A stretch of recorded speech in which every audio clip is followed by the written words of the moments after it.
Hi, my name is Grace Johnson. Today, me and my team will be talking to you about Hook and Crook Construction. So, Hook and Crook Construction is a firm operating for the past 30 years. It is a highly esteemed and trusted company within its local community. The firm has a strong internal culture with extremely low staff turnover, creating a strong sense of collaboration and fostering deep trust between employees within the organisation. Despite Hook and Crook's well-established reputation, the construction firm faces challenging encompassing financial strain, allegations of theft, and issues surrounding misogyny within the workplace. Addressing these concerns will allow Hook and Crook to preserve the company's indisputable reputation and ensure its long-term success in maintaining its high-quality craftsmanship. Good morning. My name is Mackenzie Zamet, and I'll be addressing the central issue of financial pressure. Hook and Crook is facing extreme financial pressures, having a detrimental impact on the business's revenue. They are uncertain whether to raise prices and damage their affordability reputation or take no action and incur losses. Within Hook and Crook's leadership, an autocratic approach is prevalent. However, due to the substantial financial loss, a different approach to leadership should be undertaken. Currently within the organisation, decision making is largely based on experience and practical knowledge, meaning employees who lack certain experience will not be included throughout this process. The leadership style recommended to be adopted is a democratic leadership style, also known as a participative leadership style. By fostering this approach, team members will feel more valued as their point of view is considered, meaning the outcome in regards to raising prices should reflect all team members' ideas. Currently, only senior staff members' opinions are being taken into account, with many senior staff members resisting the idea of raising prices. By utilising democratic leadership, Hook and Crook are able to obtain all team members' insights. To resolve this issue, Hook and Crook should adopt a democratic leadership style. Democratic leadership permits ideas to be freely expressed and openly discussed, allowing members of the organizations to openly contribute to the decision-making process. In applying this leadership style, the managers of this entity are allowing their staff members to express ideas and turn all information available into the most well-suited decision for the company. Via the application of a democratic approach, senior staff members can gain a consensus of the overall perspectives of the company rather than simply their own. In doing so, senior staff members are still able to contribute their perspective of not raising prices as they believe it will damage their reputation, while also allowing newer employees an opportunity to contribute their own perspectives as they believe raising prices could be beneficial in regards to financial pressure. By adopting a democratic leadership style, all perspectives are taken into account and will allow the construction firm to come to a conclusion about raising prices. The versatility within Hook and Crook can be perceived as overtly positive, as senior construction workers are highly skilled in all aspects of the job. However, this means they are stepping into different roles, with project managers often being in a hands-on position. This versatility can be extremely beneficial as it ensures Hook and Crook maintains a high standard, but is also impacting costs profoundly. Hook and Crook are highly encouraged to adopt a scientific management approach and allow their team members to focus on one job. Taylor's scientific management theory is one for Hook and Crook to consider, as it is seen as one best way of organizing work, believing that every job could be broken down into its smallest tasks, studied scientifically, and optimized for maximum productivity. Scientific management theory is strongly recommended as financial resources are being wasted by having project managers delve into other jobs. Although this high level of versatility is reinforcing the company's reputation for quality craftsmanship, it is also draining financial resources. By applying Taylor's theory, individual employees should focus on completing tasks as directed and within timeframes to avoid wasting financial resources. Employees should be trained to an extremely high standard within their own role, ensuring they are paid for their expertise rather than for performing other tasks. Hook and Crook face extreme financial pressures due to increased costs not being passed on to clients due to long-term contracts with fixed pricing structures. Transparency with clients is essential regarding financial losses, otherwise they would be alienating the loyal customer base the entity has grown over 30 years. Once Hook and Crook become aware of severe financial losses, they should be transparent with their customers, making them aware of the need to raise prices due to an increase in material costs. Transparency allows the firm to maintain their high reputation and quality craftsmanship without alienating its loyal customer base. In doing so, great man and trait theory elements are being demonstrated via key characteristics such as assertiveness, honesty, and adopting a transparent leadership style. By being forthright in regards to financial pressure, leaders are assuming responsibility, keeping clients informed, adopting yet another trait of the great man theory. While the theory suggests successful leaders possess these qualities at birth, Hook and Crook only reflect the idea that certain traits define effective leadership, not that leaders are born with them. By applying assertive characteristics of the trait theory, Hook and Crook aren't alienating their customer base and can aid financial pressure by being transparent. Hi guys, my name's Rosalie Andrew and I will be looking at theft prevention for Hook and Crook. First, I will be looking at some of the impacts involved and then I will be proposing some solutions. Let's get into this. The first impact I'll be looking at is financial. The cost of replacing missing laptops, power tools, and office supplies creates unplanned expenses. With the company already facing financial pressure from increased material costs, these losses further strain the budget at a critical time. Secondly, the operational impact. Missing tools can cause project delays and workflow disruptions with staff time wasted searching for or replacing items. Harper's dismissal of accountability measures as unnecessary bureaucracy demonstrates a misunderstanding of bureaucracy's potential positive role in organizational efficiency. And lastly, the cultural impacts. The dismissal of Emily's concerns, despite documented evidence, reveals a problematic dynamic within the company culture. This situation demonstrates what Frost describes as toxic handlings in teams. Specifically, David Harper is displaying characteristics of the seven deadly ins of toxic emotions. He's showing incompetence by lacking consistency in how he applies trust. He fully trusts his long term employees while dismissing concerns raised by Emily despite her evidence. Additionally, this highlights the formal versus informal group tension within the organization, and I can identify clear in group biases at play. David Harper is part of an informal group of long term employees and he's choosing to trust them over Emily, who belongs to an out group, as a newer employee in a formal administrative role. Before proposing solutions, let's consider how we might integrate oversight without undermining the company's trust culture. A key question that keeps coming up for me is how we can incorporate elements of Bentham's surveillance theory as a loss prevention method without damaging employee trust. Douglas McGregor identified two contrasting assumptions about human nature in the workplace. Theory X assumes employees require control and supervision, while Theory Y assumes employees are self motivated and trustworthy. Hook and Crook's culture strongly embodies Theory Y principles, with David Harper's resistance to investigating theft allegations demonstrating this.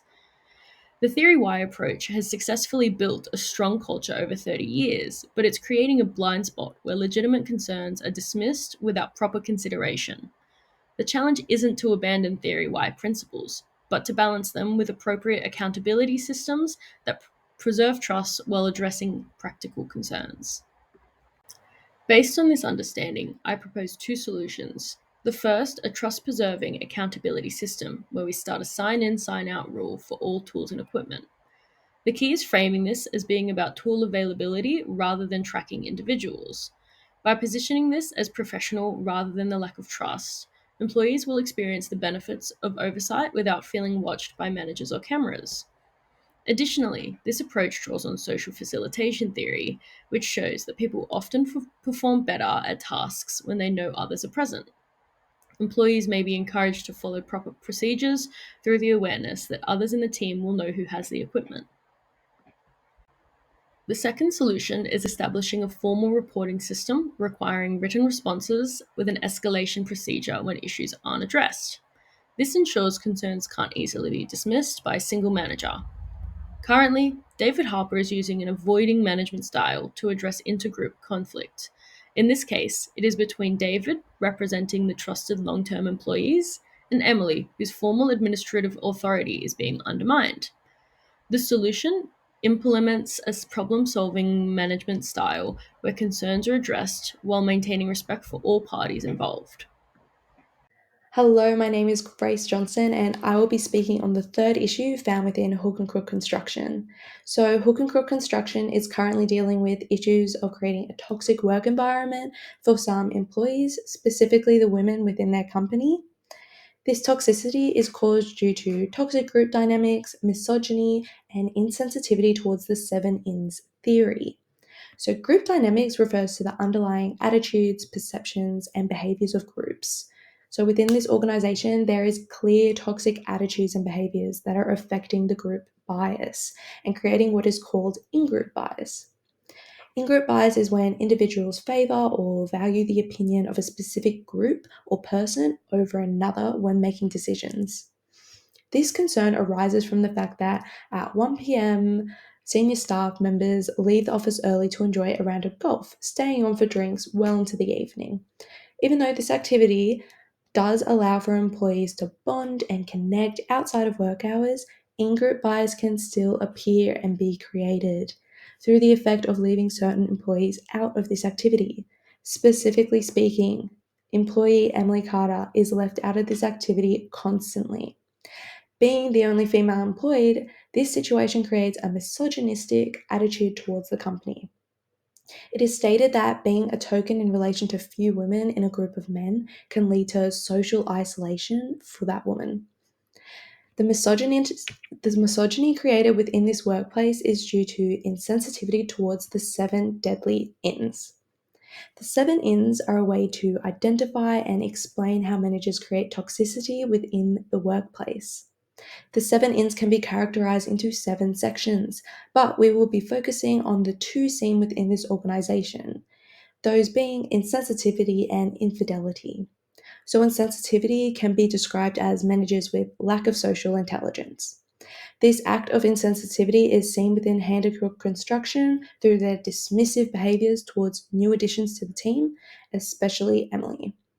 The act of disregard and exclusion demonstrates the company's toxicity implemented through the use of insensitivity.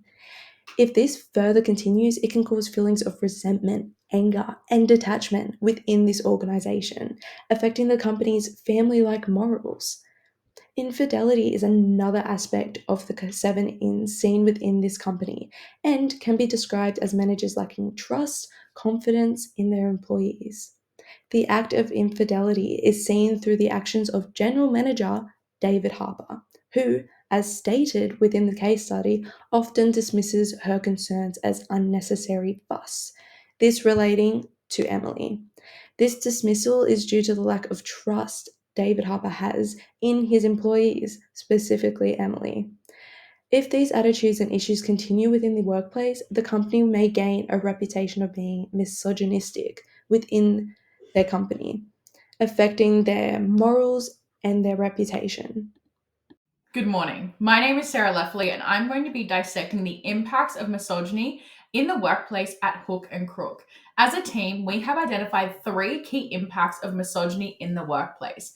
Number 1 is insular culture and bias. And what this means in a simpler context is the existence of groupthink.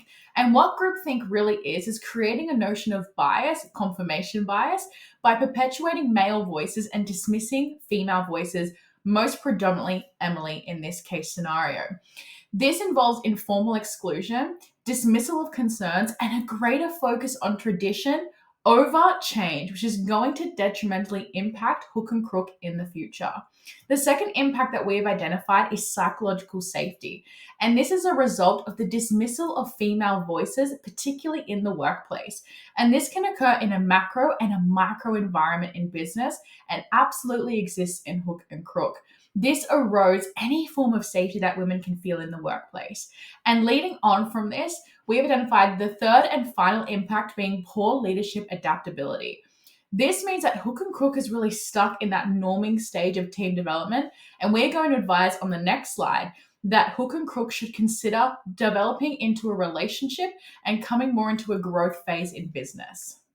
Misogyny has been normalized through tradition, informal practices, and a passive style of leadership. So, our first recommendation is implementing a more active leadership role, moving away from appointmentship into relationship style leading. This allows the leaders to take a more active role and can implement frameworks just like a gender inequality one, so women, just like Emily in the workplace, can feel supported rather than mistreated.